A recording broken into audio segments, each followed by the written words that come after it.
Full length episode కోసం lazy muscle YouTube ఛానల్ని subscribe చేయండి. ఆల్సో దీని నుండి జనరేట్ అయిన షార్ట్ అండ్ ఇన్ఫర్మేటివ్ వీడియోస్ కోసం ది ఆర్ఆర్ఆర్ షో అనే ఛానల్ని సబ్స్క్రైబ్ చేయడం మిస్ అవ్వద్దు. ఇంకొంచెం ముందు వెనక్కి వెళ్తే అసలు ఏం జరిగింది మీ లైఫ్లో ఇట్లా losing the site?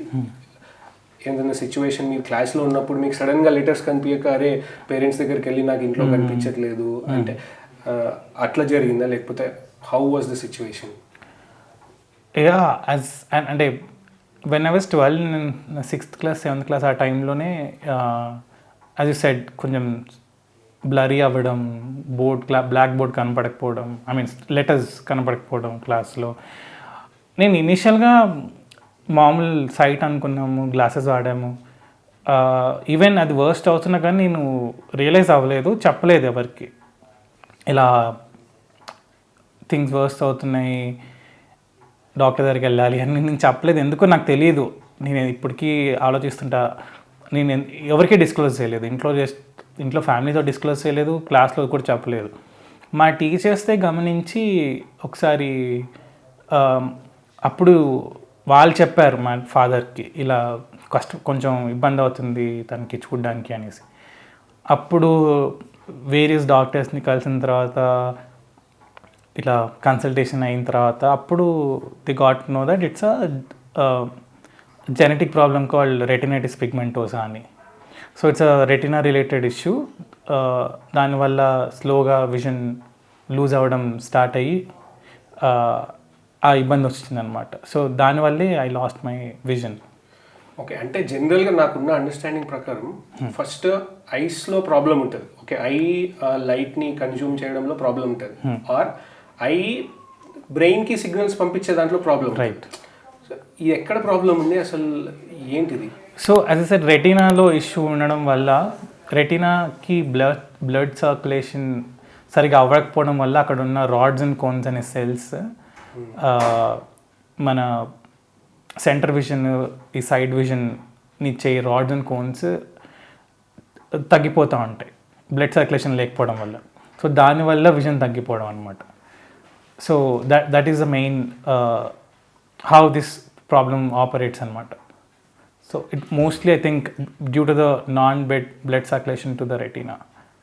Initially so ఐస్లో ప్రాబ్లం ఉంది. యా, ఐస్లో ప్రాబ్లం ఉంది అంటే మనకి మీరు ఎప్పుడన్నా ట్రాన్స్ప్లాంట్ కానీ దాని గురించి ఏమన్నా ఆలోచించినారా అసలు? సో ట్రాన్స్ప్లాంటేషన్ జనరల్గా కార్నియా ట్రాన్స్ప్లాంట్ చేస్తారు. మా corneas are very fine. Corneas అంటే మన upper layer of the eye, whereas my problem is with the retina, which is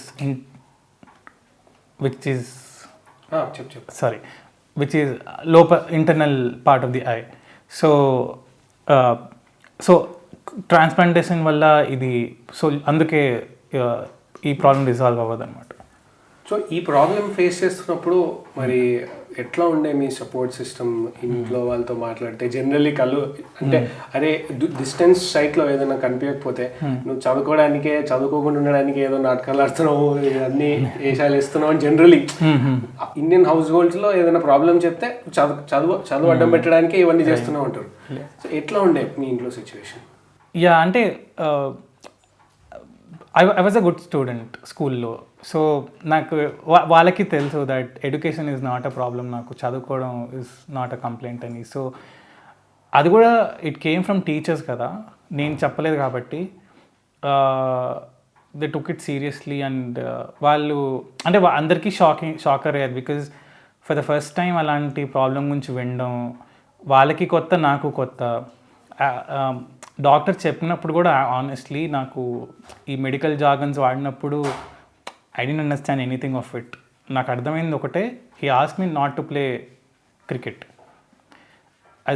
అది దట్ హిట్ మీ హార్డ్. అంటే చాలా అదేంటి నేను ఆడకూడదా, మీరెవరు చెప్పడానికి నేను ఆడకుండా ఉండడానికి. సో ఇలాంటి థాట్స్ అనేవి రన్ అయ్యేదన్నమాట. అంటే I wasn't matured enough to understand the situation, the gravity of the situation. అప్పుడు నాకు అర్థం అవ్వలేదు, సడన్గా ఏంటి ఆడుకోవద్దు అంటారు, బయటకు వెళ్ళొద్దు అంటారు, ఇంట్లోనే ఉండమంటారు, ఇలా ఉండిందనమాట thoughts. But over the period luckily నేను నా స్టడీస్ అంటే మళ్ళీ సేమ్ స్కూల్లోనే కంటిన్యూ చేశాను. నా టీచర్స్ అవ్వనివ్వు, మా ఫ్యామిలీ కానీ నా ఫ్రెండ్స్ కానీ అందరికీ కొత్తే. So we all together work towards this problem అనమాట. ట్రయల్ అండ్ ఎర్రర్ మెథడ్ లాగా. ఓకే, ఫస్ట్ ఒకలాగా ఈ ప్రాబ్లం వస్తే ఒకలాగా అప్రోచ్ అయ్యేవాళ్ళం, అది వర్క్ అయితే ఓకే, వర్క్ కాకపోతే ఇంకోలాగా.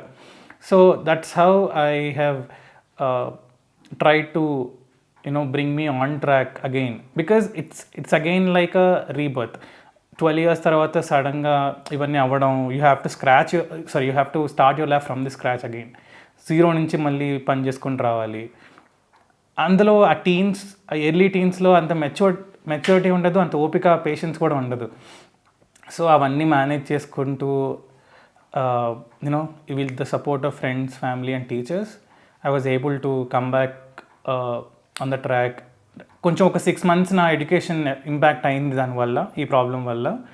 బట్ అగైన్ ఐ సెడ్, ఒక్కొక్క ప్రాబ్లంకి డిఫరెంట్ వేలో అప్రోచ్ అవ్వడం, దానివల్ల కొత్తగా నన్ను నేను చూసుకోవడం, ఇంకా అలా నేర్చుకుంటూ మళ్ళీ చదువుకి బాగానే ట్రాక్ మీదకి వచ్చేసి చదువుకుంటూ ఉన్నాను.